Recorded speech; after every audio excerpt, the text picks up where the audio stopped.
Welcome to Shweta's వంటలు. ఈరోజు మనం చేయబోయే రెసిపీ చక్కెర పోలేలు. ఉగాదికి స్పెషల్ గా చేసుకుంటారండి. నేను చేసిన విధంగా సింపుల్ గా చేసి చూడండి, చాలా బాగా వస్తాయండి. నా ఛానల్ ని ఫస్ట్ టైం చూస్తున్నట్లయితే మరిన్ని వీడియోల కోసం సబ్స్క్రైబ్ బటన్ ని క్లిక్ చేయండి.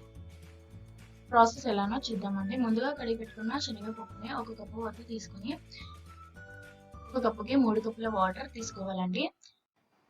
అన్ని పప్పుల కన్నా శనగపప్పుతో చేస్తే పోలేలు టేస్టీగా వస్తాయి కాబట్టి శనగపప్పునే ఎక్కువగా వాడతారండి. ఇక్కడ మూత పెట్టేసుకొని 3 విజిల్స్ వచ్చేంత వరకు పక్కన ఉంచుకోవాలండి. పప్పు ఉడికేంత వరకు మిగతా ప్రాసెస్ చూద్దాం. ఒక బౌల్లోకి 2 కప్పుల మైదా పిండి తీసుకొని 1 టేబుల్ స్పూన్ ఆయిల్ తీసుకొని మంచిగా మిక్స్ చేసుకోవాలి. కొద్దిగా వాటర్ యాడ్ చేస్తూ చపాతీ పిండిలాగా చేసుకుంటే సరిపోతుందండి. ఇక్కడ ఒక కప్పు పప్పుకు 2 కప్పుల మైదా పిండి వేసుకున్నానండి. నేను ఇక్కడ ఇలా ఉంటే సరిపోతుంది పిండి. ముద్దలాగా చేసుకొని మూత పెట్టేసుకొని పక్కన ఉంచుకోవాలండి. ఇప్పుడు పప్పు ఉడికిందో లేదో చూసుకుందామండి. ఇలా ఉంటే సరిపోతుంది పప్పు. ఇలా ఉడికిన పప్పుని జాలి సహాయంతో వాటర్ రిమూవ్ చేసుకోవాలి. ఒక ప్లేట్ తీసుకొని ప్లేట్ లోకి పప్పు ట్రాన్స్ఫర్ చేసుకోవాలండి.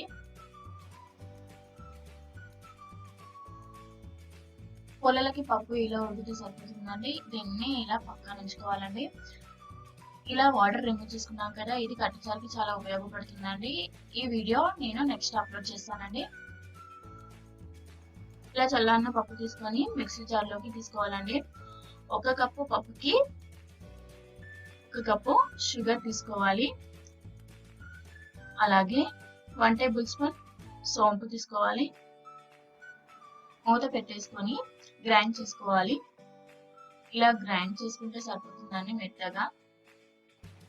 ఇలా గ్రైండ్ చేసుకున్న పూర్ణాన్ని ఒక బౌల్లో తీసుకొని పెట్టుకోవాలండి. ఇంతకుముందు పక్కన ఇచ్చిన పిండి ముద్దని తీసుకుంటే ఇలా స్మూత్ గా వస్తుందండి. ఇలా ఉంటే సరిపోతుంది.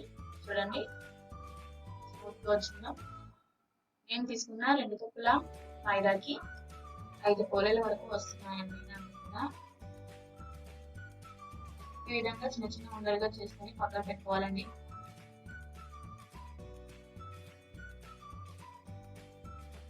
ఇప్పుడు ఒక ముద్దని తీసుకొని చేతుల పైన ఇలా కొంచెం వెడల్పుగా చేసుకొని పూర్ణం తీసుకొని ఇలా క్లోజ్ చేసేయాలి. సేమ్ ఇట్లా ముద్దలాగా చేసేసుకోవాలండి. ఇలా చేసుకొని సరిపోతుంది. ప్రెస్ చేసుకొని ఒక కవర్ తీసుకొని కవర్ పైన ఆయిల్ అప్లై చేయాలండి. ఆయిల్ అప్లై చేసి పిండి ముద్దను పెట్టి ఇలా నెమ్మదిగా రౌండ్ గా ప్రెస్ చేసుకోవాలి కొద్దిగా. తర్వాత ఇంకో వైపు కూడా ఆయిల్ అప్లై చేసి కవర్ని వేసుకొని ఇలా రౌండ్ గా అంటే సరిపోతుందండి. చాలా బాగా వస్తుంది, సింపుల్ గా అయిపోతుందండి. ఇప్పుడు ఒక ప్యాన్ తీసుకొని హీట్ అయ్యాక ఆయిల్ ఇలా అప్లై చేసుకోవాలండి. ఇంతకు ముందు చేసుకున్న పోలని తీసుకోవాలి. చూడండి ఎంత స్మూత్ గా వచ్చింది, ఎక్కడ కూడా క్రాక్స్ లేకుండా చాలా బాగా వచ్చింది. ఇలా చేసుకుంటే సరిపోతుంది సింపుల్ గా. దీన్ని తీసుకొని ఇప్పుడు ప్యాన్ పైన వేసేసుకోవాలి. దీనిని సేమ్ చపాతీ లాగా కాల్చుకుంటే సరిపోతుందండి. ఇలా ఆయిల్ అప్లై చేసి తిప్పి వేసుకోవాలి. ఆయిల్ అప్లై చేయడం వల్ల పెక్కకి అతుక్కోదు.